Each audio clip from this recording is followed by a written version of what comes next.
అదే RTV app వార్తల్ని క్షణాల్లో చదివే అవకాశం ఉంటుంది. ఒక న్యూస్ పేపర్, ఒక టెలివిజన్ ఛానల్ మీ చేతుల్లో ఎప్పుడూ ఉంటాయి. నా పేరు రేగల్ల రామస్వామి. మనుగూరు పోలీస్ స్టేషన్ వెనకాల నివసిస్తూ ఉంటాము. మాకు ఈ డ్రైనేజీ కాలువలు ఉండడం వల్ల మాకు ప్రతి సంవత్సరం వర్షాకాలం వస్తే చాలా ఇబ్బంది అవుతుంది. ప్రతిసారి వర్షాకాలం అప్పుడు ఎమ్మెల్యేకు గాని ఇతర నాయకులకు గాని ఎంతమంది వచ్చి చూసిపోతుంటూ పరిష్కారం చేయడం లేదు.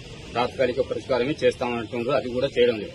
ఈ సంవత్సరం కూడా ఈ వర్షాకాలం ఇప్పుడు వచ్చిన కొద్ది వర్షానికి మొత్తం కాలనీ అంతా మునిగిపోయింది. Ashoka Nagar colony police station వెనకాల మాకు ఇంతవరకు మా గతులు అధోగతిలాగా ఉన్నాయి. వర్షాకాలం వస్తే పాములు ఇవన్నీ చెట్లు ఇళ్లకు బారుతున్నాయి.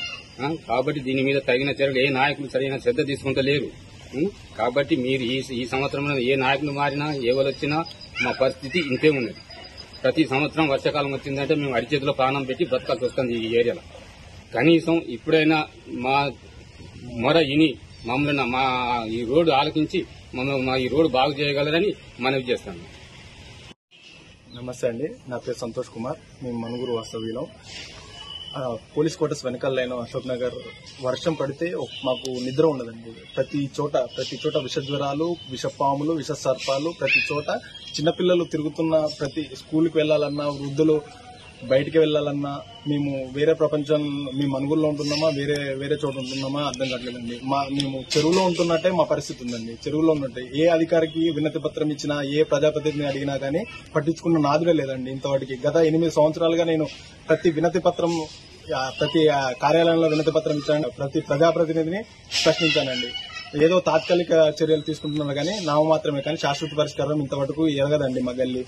ప్రతి చిన్నపిల్లలు స్కూల్కి వెళ్లాలంటే ఆ కరెంటు స్తంభం ఉందండి. కరెంట్ స్తంభం నీళ్లలో ఉండి ఏ టైంలో ఏ షాక్ కొట్టుతుందో పశువులు గాని పిల్లలు గాని ఇబ్బంది పడుతున్నారండి. ఇకనైనా అధికారులు గాని ప్రజాప్రతినిధులు గాని మా గల్లీని పట్టించుకొని తగిన శాశ్వత పరిష్కారం చేస్తారని మనం చూస్తున్నాం. మెయిన్ గా డ్రైనేజీ మరియు రోడ్లు, సీసీ రోడ్లు అండి బాగా ఇబ్బందికరంగా ఉంది. దయచేసి ఇవన్నీ పట్టించుకోవాలని కోరుకుంటున్నాను. Thank you. నమస్తే అండి, నా పేరు మధుబాబు. నేను police quarters back side line లో ఉంటున్నాం. మేము వచ్చి 7 years అవుతుంది. ప్రతి సంవత్సరం ఇదే విధంగా వర్షాకాలం వచ్చినప్పుడల్లా వర్షాలు రావడం, ఈ విధంగా మొత్తం నిండిపోవడం, చిన్న పిల్లలు స్కూల్కి వెళ్ళడానికి కానీ, వృద్ధులు తిరగడానికి కానీ మన విష సర్పాలు తిరుగుతున్నాయి. ప్లస్ కరెంటు స్తంభాలు ఉన్నాయి. ఇక్కడ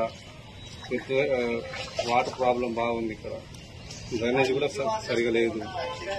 రోడ్డు కూడా చిన్న రోడ్డు ఉంది, కాకపోతే ఏంటంటే వాటర్ పోవడానికి కరెక్ట్ వే లేదు. సో దానివల్ల చాలా ప్రాబ్లమ్స్ ఫేస్ చేస్తున్నాం మేము.